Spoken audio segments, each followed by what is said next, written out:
цялата личност у суштина е создадена од спомени. Спомени. Ние сме збир од спомени. Но спомени не само од тук и сега. Не само тук. Тие се спомени од прераждање, акашеви записи, секакви спомени. Секој еден од нас има контакт со многу суштества без да знаеме за тоа изопшто. У овој живот, у прешни прераждања. И тие се хора кои се понапредни души, они имаат спомени и знаат од каде идват и за какво се тука. Има задача, мисија. Сега за да се разпознаеме тука, ние треба да си, нашето сознание треба да се издигне малку, за да можеме да ги виждаме повишите фреквенции во себе си, да ги осещаме и да ги осещаме повисоките фреквенции во другите хора. Кажи ми, кои са стъпалата за изкачване на нивата на съзнание? Духовното сърце.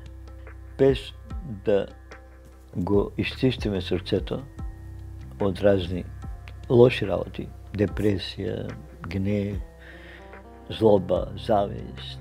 Тая отрова го затвора сърцето и може да не го блокира.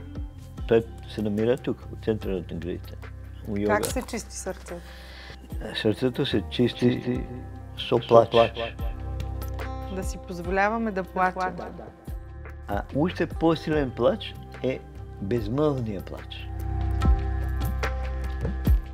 В твоя живот какво се оказа любовта? Какво ли не? Позади всички форми е скрита любовта. Она е скрита позади най-тъмните форми, кои ги живееме, позади тях е любовта.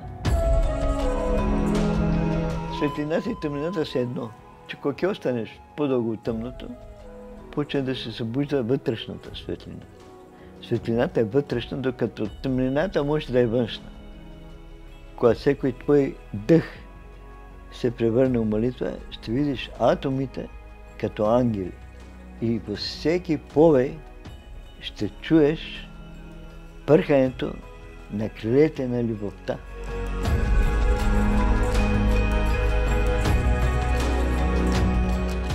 Има некој кој те обича безкрајно.